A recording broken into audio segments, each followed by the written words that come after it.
Aleluia. Aleluia.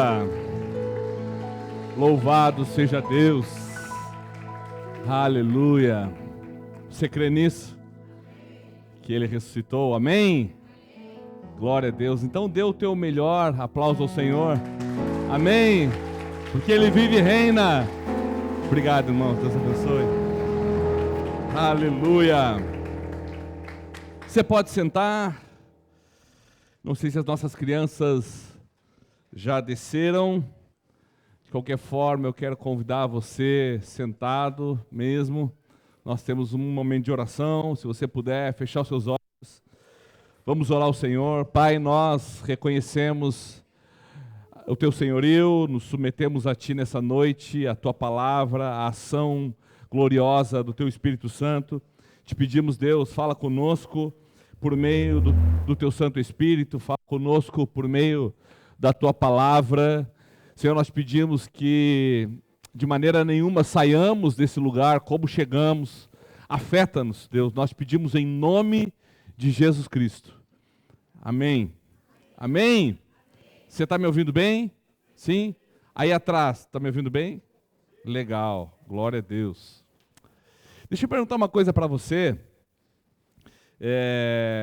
Você, não sei se, pelo menos eu tenho essa sensação, tem algumas coisas geram um prazer na gente meio indescritível, assim, né?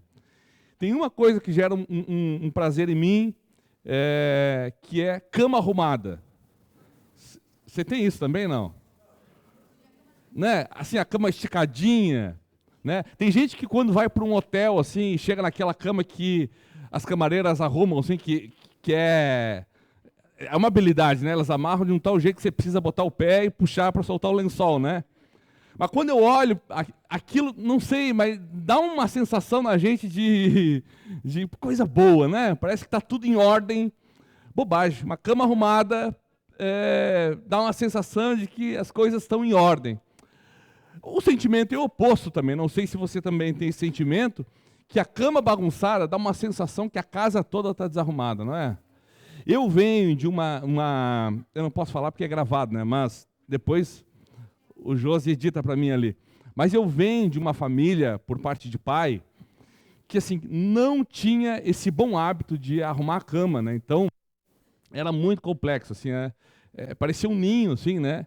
E aquilo dá uma sensação de casa bagunçada, de vida bagunçada, né? E há quem diga que como nós, as nossas gavetas falam muito a respeito da gente, né? Como estão as nossas gavetas, como está a nossa cama, fala muito a respeito de como está a nossa vida. Fica a dica, amém?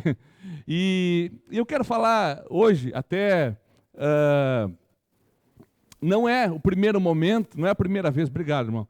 Não é a primeira vez que Jesus dá essa ordem, né? Pelo menos aqui não foi Jesus, mas a gente viu Jesus dando essa ordem às pessoas. A gente viu, por exemplo, quando aquele paralítico, ele recebe uma ordem de cura, Jesus diz para ele, olha, levanta, toma o teu leito e vai embora.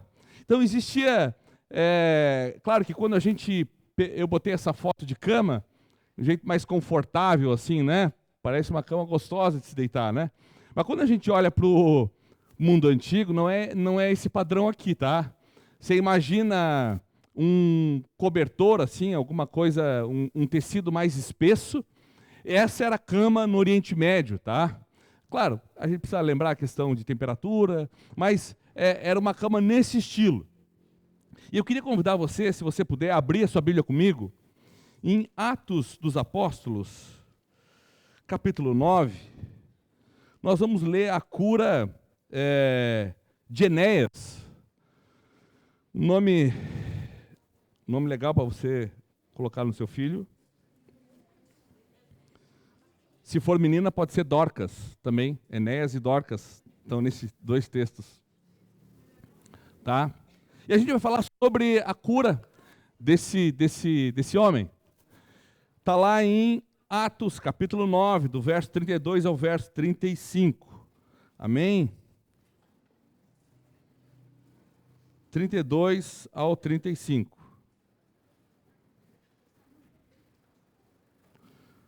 Acharam?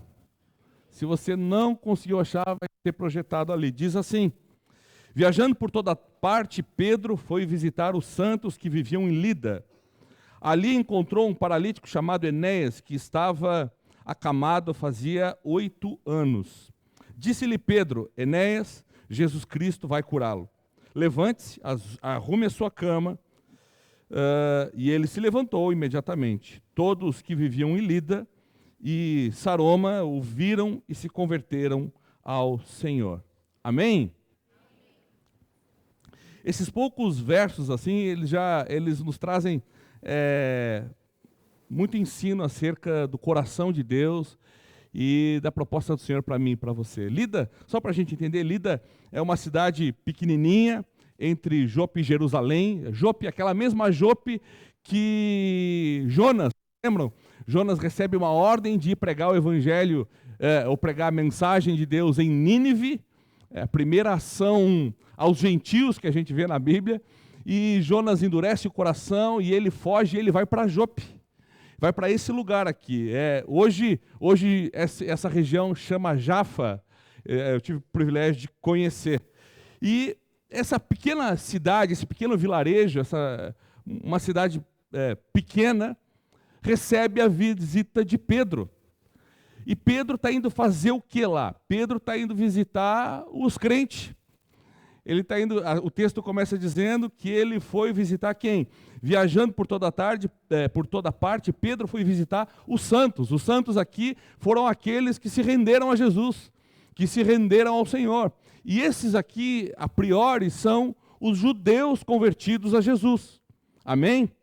E aí Pedro está indo lá visitar. E ele ouve falar de um cara, esse Enéas, que há 8 anos é de cama, há 8 anos ele é paralisado. A palavra que traduz exatamente ali do grego é paralisado. Ele foi há 8 anos, não se sabe por que ele ficou paralisado, não se tem informações se foi um acidente, se não foi, mas a questão é que era um crente, alguém que creu em Cristo, que muito provavelmente tinha a sua confiança em Deus, a certeza de que quando ele morresse, ele iria para o céu com o Senhor.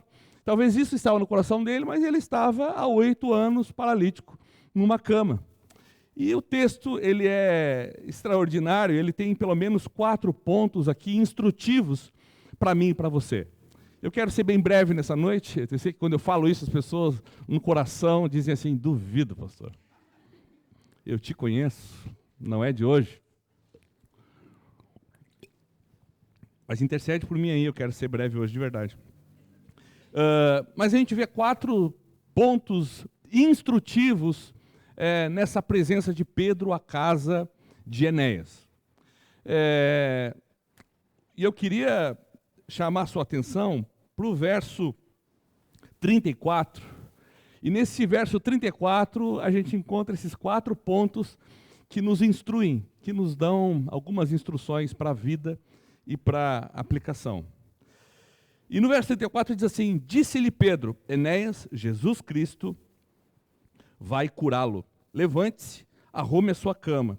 E ele se levantou imediatamente. A gente começa a ver que a primeira coisa que Pedro fez foi dizer algo para Enéas. Pedro disse, Pedro proclamou. A gente vê, e às vezes a gente acha que o Evangelho, a palavra de Deus, o amor de Deus que tem nos alcançado, vai ser conhecido por meio de osmose. Assim, basta a gente trazer as pessoas para a proximidade da gente, e elas vão desfrutar do amor de Deus, e vão viver os milagres do Senhor, só por estar. Não é isso que nós encontramos nas Sagradas Escrituras. Você vai encontrar lá em Romanos capítulo 10, consequentemente, a fé vem por ouvir a mensagem, e a mensagem é ouvida mediante a palavra de Cristo. É necessário que se pregue a palavra. É necessário que eu e vocês anunciemos as verdades gloriosas do Deus que nos alcançou. Você que está aqui nessa noite, você já viveu algo especial com Deus na sua vida? Sim ou não? Se sim, é essas verdades que você precisa proclamar a outros. mas as pessoas me observando, elas vão encontrar em mim traços de alguém que é convertido. É verdade, elas podem encontrar. Mas por que você estender a dor das pessoas por mais tempo, quando você pode intencionalmente proclamar as boas novas àqueles que estão à sua volta, proclamar a verdade e o amor de Deus àqueles que estão próximos a você? Por que estender isso? Por que fazer isso, durar mais tempo? Por que fazer o anseio que está no coração daqueles que ainda não se renderam a Deus? Por que fazer esse anseio, essa fome de Deus durar mais tempo? Por que não nós proclamarmos em todo o tempo o amor e a graça de Deus? E a gente vê Pedro chegando na casa de Enéas e proclamando sobre ele a palavra de Deus, proclamando sobre ele uma verdade, avassaladora para aquele homem. E aí o que Pedro diz leva ao outro passo, que Pedro primeiramente creu na autoridade e na experiência de fé que ele estava vivendo. Quando Pedro olha para Enéas e diz, Jesus vai curá-lo, não é amanhã, não é daqui a alguns dias, não é Jesus pode curar, mas Pedro diz, Jesus vai curá-lo. Primeiramente, a gente encontra a fé no coração de Pedro, porque Pedro creu e por isso ele proclamou. Pedro teve a convicção de que Jesus de fato podia mudar a história daquele homem. Imagina uma cena de alguém que está há 8 anos paralisado numa cama. Não deve ser uma cena muito regular, porque a demanda, e de novo, a gente volta para o Oriente Médio, a gente volta para o mundo antigo, as condições eram muito diferentes. Os meios e os acessos das pessoas à saúde, ao cuidado, eram muito diferentes do que nós encontramos hoje, por mais precário que seja hoje. Mas a realidade é que, diante disso, Pedro creu no poder restaurador de Jesus. Essa ousadia de Jesus vai curá-lo não era fruto de um devaneio, mas era fruto de uma convicção inabalável, de quem estava tendo experiências com o Senhor, de quem, há pouco tempo atrás, tinha anunciado o Evangelho de forma poderosa e pessoas tinham se rendido diante desse Evangelho. Então Pedro proclama, e Pedro proclama a partir da sua fé e não daquilo que ele está vendo. Esse é um problema que de vez em quando a gente tem. Às vezes as pessoas vêm a nós e pedem oração, ou não é assim? Alguém procura você e pede oração, não? Não, gente? Uau! Isso é perigoso também. Quando ninguém te pede oração, o que será que ela está vendo em você, né? Ou o que será que ela não está vendo em você? Mas às vezes a pessoa pede oração e aí vou orar. Aí, né, de repente você tem a possibilidade de ir ver, às vezes é uma situação dramática, sabe? Uma situação onde o diagnóstico médico é contrário à cura, contrário à saúde. Às vezes existe já uma sentença médica, aí você é convidado a orar. Aí quando você vê a situação, geralmente a gente ora, não era para ser assim, mas a gente ora a partir daquilo que os nossos olhos veem, não é verdade? Mas o que a gente vê nesse texto é Pedro proclamando uma palavra de autoridade, e Jesus vai curá-lo. Legal isso.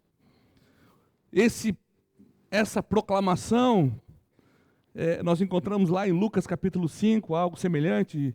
Simão respondeu, mestre, esforçamo-nos a noite inteira e não pegamos nada, mas porque és tu quem está dizendo isto, vou lançar as redes. Esse texto de Lucas 5 é quando Jesus encontra Pedro e eles vêm de uma pesca frustrada a noite inteira, pescaram, não deram certo, eles estão lá lavando as redes, Jesus os encontra, e aí Jesus usa o barco deles, prega para aquele povo, e depois diz para Pedro, vai lá e lança as redes. Pedro, um exímio pescador, capacitado, treinado, habilitado, Pedro vê essa situação, e os seus olhos olham para aquilo e dizem, não, a gente pescou a noite inteira, não deu certo, mas tudo bem.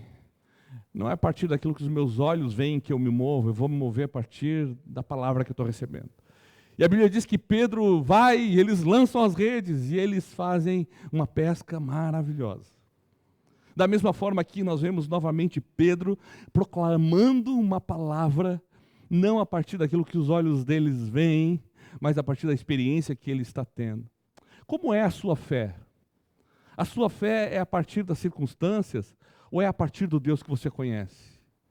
Como que você ora pelas pessoas? Como que você ora pela sua casa, pela sua família, pelos seus, por você? Você ora a partir das experiências, a partir dos fatos, a partir das evidências que você tem? Ou você ora ancorado em quem Deus é, no que Ele pode? Isso é determinante, irmãos, na nossa caminhada de fé. Quando nós conseguimos orar e nos mover, não a partir das realidades que nós estamos vivendo, mas a partir da certeza de quem Deus é, que Ele pode mudar toda e qualquer circunstância. E aí por isso Pedro tão ousadamente diz, Jesus vai te curar. O próximo passo é Pedro dando uma orientação para aquele homem. Pedro proclama uma palavra de fé sobre ele, mas não para aí. Pedro dá uma orientação para ele a partir daí, que é, levante-se e arrume a sua cama. O que é interessante é que, às vezes, nós proclamamos sobre as pessoas, oramos a respeito das pessoas com fé, proclamamos palavras de fé, as promessas do Evangelho.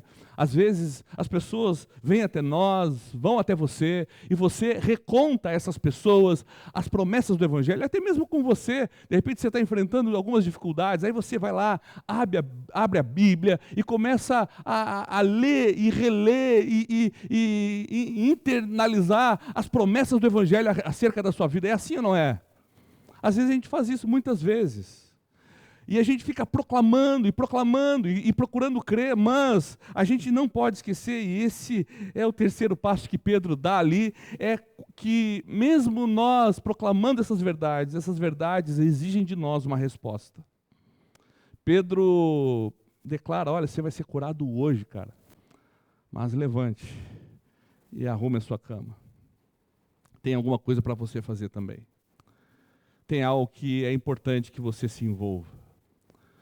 O fato aqui dele arrumar a cama, e é por isso que eu peguei justamente esse fragmento do texto para dar título à mensagem, é porque isso denota uma completude, isso denota a nossa participação no movimento extraordinário e muitas vezes milagroso que Deus está fazendo na nossa vida. Às vezes a gente acha que vida com Deus é uma vida passiva, onde você entregou sua vida para Jesus, agora você para e deixa as coisas acontecer. Você precisa arrumar sua cama. Você precisa pôr em ordem a sua vida. Você precisa visitar as áreas da sua vida que estão em desordem e você precisa se comprometer com isso. Ah, mas um paralítico, um paralisado, ele não tinha como arrumar sua cama. Pois bem, por isso ele recebeu o milagre. Para que ele pudesse pôr em ordem o que era necessário pôr em ordem. Quando você vai olhar lá em João capítulo 20, o momento da ressurreição de Jesus, João, ele é criterioso em colocar algo que acontece. Quando as pessoas vão no sepulcro atrás de Jesus, e Jesus já tinha ressuscitado, eles não encontram Jesus no sepulcro, mas eles encontram o quê? Quem leu esse texto e lembra do que eles encontram num lugar onde Jesus estava deitado? Eles encontram as faixas de linho que ele estava de um lado, e o lençol que tinha coberto a sua face de outro lado, dobrado. Como quem diz, o que eu tinha para fazer aqui nessa terra, como homem, foi feito e eu completei. Não ficou nada para trás. Às vezes nós queremos viver os milagres de Deus, mas a gente acha que o milagre de Deus é só para a gente subsistir. A gente não tem nada que fazer. Tem coisas na sua vida que você precisa arrumar. Tem áreas da sua vida que você precisa pôr em ordem, de verdade, sabe? Como quem arruma uma cama mesmo, e arrumar uma cama usando essa tipologia aqui. Às vezes, você, sozinho é difícil, né? Você puxa de um lado. Algumas mulheres já têm uma habilidade mais avançada, mas eu mesmo, eu tenho uma dificuldade grande. Então, puxa de um lado, solta do outro, aí grita por socorro de alguém para segurar, para poder esticar. Às vezes é uma coisa que você não consegue fazer sozinho, né? Mas é necessário. É por isso que quando Pedro proclama a cura sobre aquele homem, sabe, como quem incentivando ele à fé, Pedro não para por aí, porque podia dizer, não, levanta e anda e vai embora, glória a Deus, e todo mundo ia celebrar, mas Pedro diz, cara, levanta e te compromete, arruma a tua cama, faz o que tu tem para fazer. Às vezes nós paramos, e é por isso que às vezes a nossa caminhada de fé, e hoje é Santa Ceia, por isso eu posso ousar ser um pouco mais duro com vocês. Amém? Vocês vão ter que me perdoar antes de participar da ceia, para ficar tudo certo. Então, tranquilo. Mas, às vezes, a gente assume uma caminhada de fé passiva, morna, inexpressiva. A gente acha que não tem nada que fazer, e se alguma coisa há para fazer, que façam os outros e não eu. A gente se magoa com um monte de coisa que a gente era para estar fazendo. Tem coisas na sua vida que não são os outros que vão arrumar, é você. Você que tem que se comprometer com isso. Porque o seu comprometimento com isso vai produzir um milagre. Amém? É por isso que Pedro enche o cara de fé dizendo, cara, hoje você vai ser curado, glória a Deus. Mas te levanta e arruma a tua cama.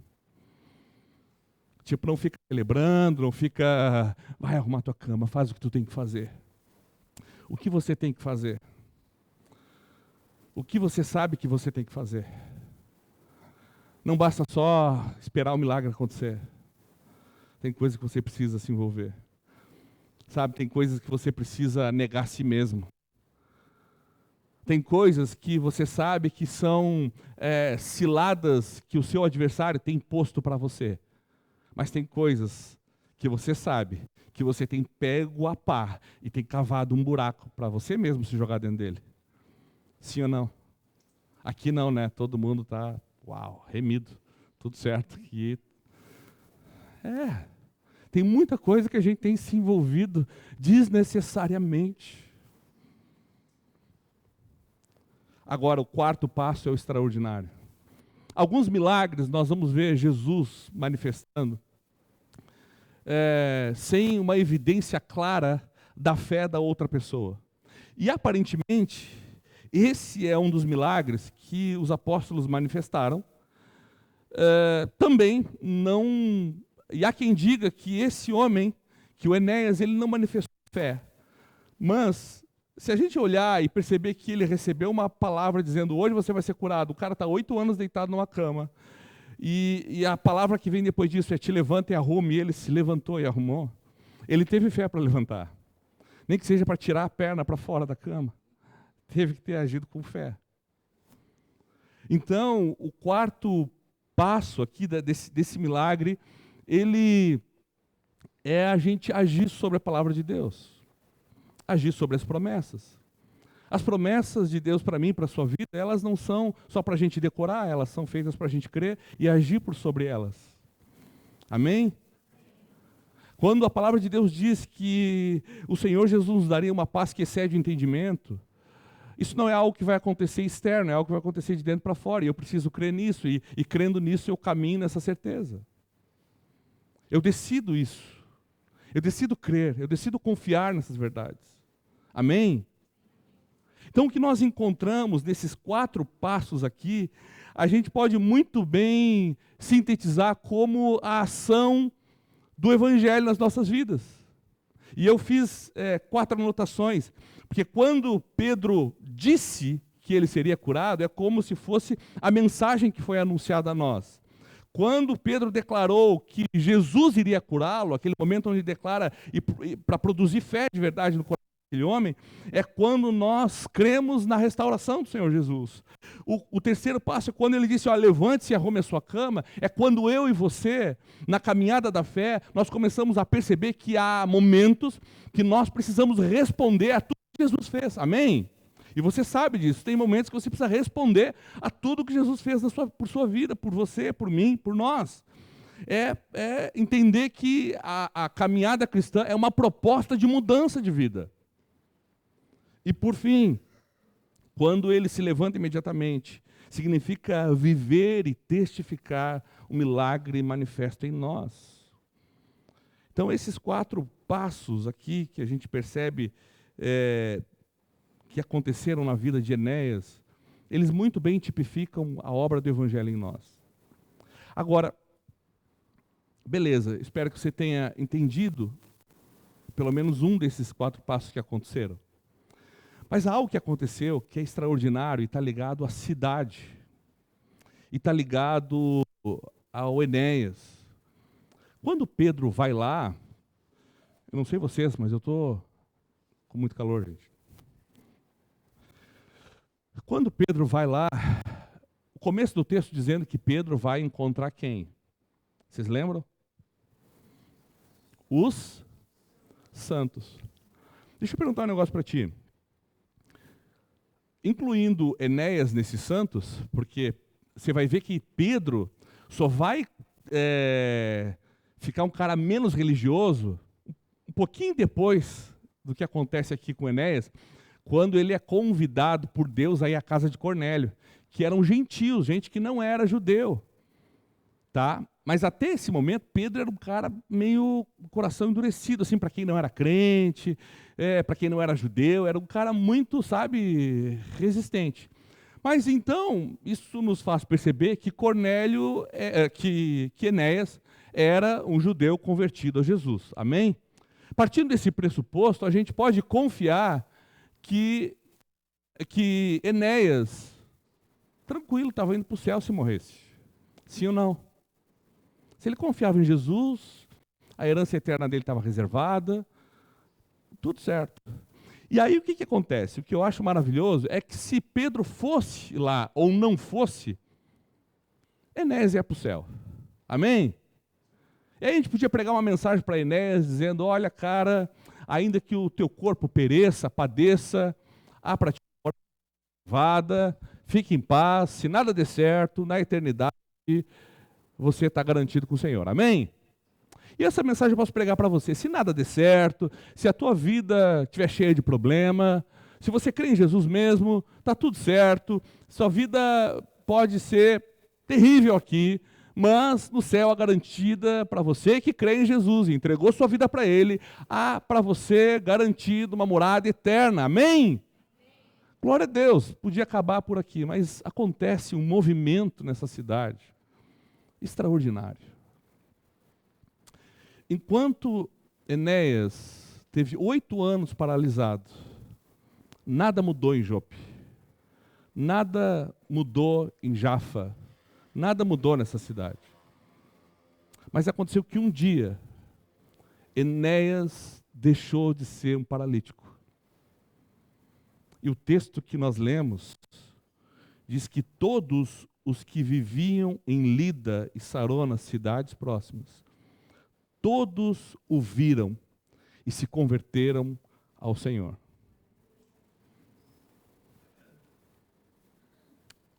Você sabe o que significa todos aqui no Novo Testamento? Você sabe? Todos. Não sobrou nenhum que não tenha visto e se convertido. Pastor, o que isso tem a ver com a gente? Durante 8 anos, esse cara foi paralítico. Ele esteve paralisado. A fé dele e a salvação dele estava garantida. Mas a cidade dele continuava perdida. As pessoas à volta dele continuavam perdidos. Desde a época de Jonas. Continuavam perdidos. Jonas passou por lá e não deixou um bom testemunho. Agora tem Enéas lá, um paralítico. E quando esse cara deixa de ser paralítico, ele torna a sua mobilidade, a cidade inteira se converte. O que tem a ver com você? Talvez você está aqui, certo de que quando você morrer, você vai para o céu. Porque não depende de você, depende da graça salvadora do Senhor Jesus Cristo. Mas talvez você, mesmo indo para o céu, você é como esse homem paralítico. As pessoas à tua volta continuam mortas.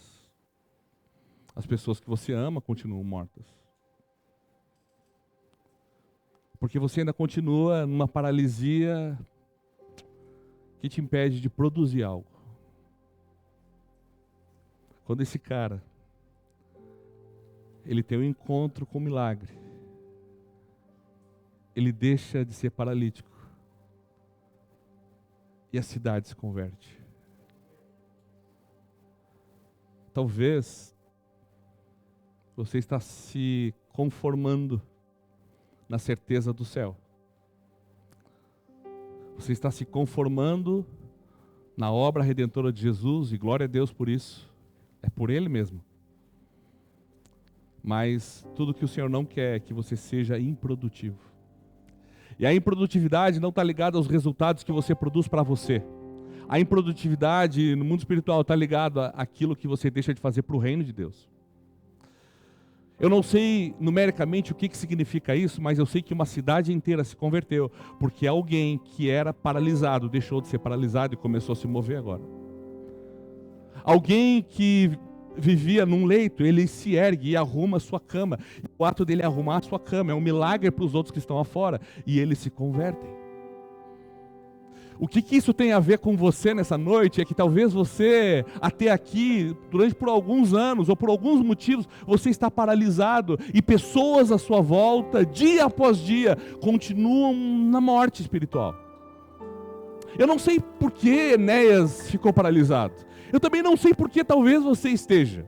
Às vezes é um trauma, às vezes é uma frustração, uma decepção, às vezes é uma fé fragmentada, às vezes a pessoa creu em alguma outra coisa que não o verdadeiro evangelho, às vezes foi só proselitismo, a pessoa só converteu a uma religião, mas continua intacta, imóvel, improdutiva. E como que eu meço isso, como eu vejo isso? É quando as pessoas à volta continuam mortas. O milagre que chega à casa de Enéas chega à volta.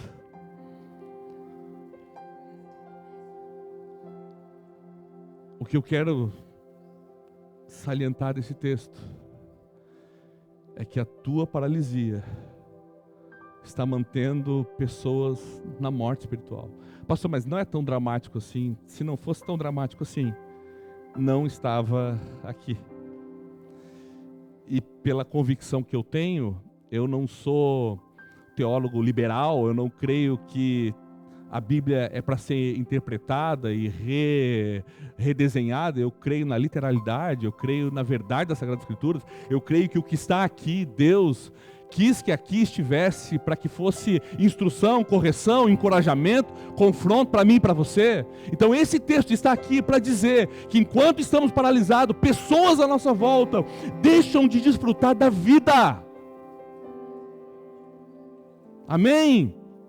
Enquanto você talvez aí está remoendo as suas dores, as suas incapacidades, as suas dificuldades, a cidade deixa de ser alcançada. Enquanto você não se ergue e arruma a sua cama, o milagre não é evidenciado. Você está entendendo?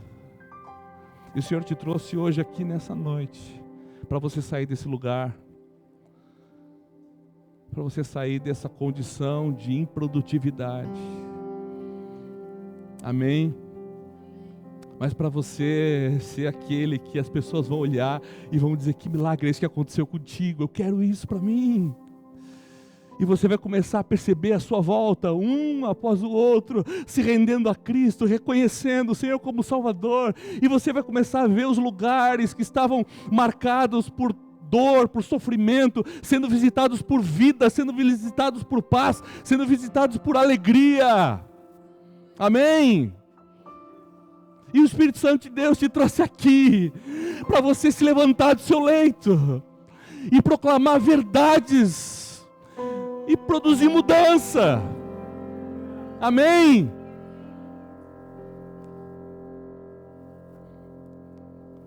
Como é que você está? Talvez você reconheça que está paralítico. Como eu falei, o texto, a palavra quando traduzida, ela não traduz diretamente para paralítico, ela traduz para paralisado. Por exemplo, é diferente do que está lá em Atos 3, daquele homem da Porta Formosa. As palavras são diferentes. Aqui, esse homem estava paralisado.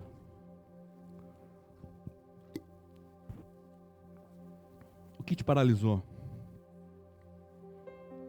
Talvez alguma coisa te paralisou e tu assumiu um lugar de conforto dizendo, me deixa aqui então. Tá tudo bem, eu consigo administrar isso. Só que tem gente à sua volta, esperando para que esse milagre se manifeste na sua vida, para que possa então glorificar a Deus e exaltar o seu nome. Amém? Eu quero te convidar a você a se colocar de pé.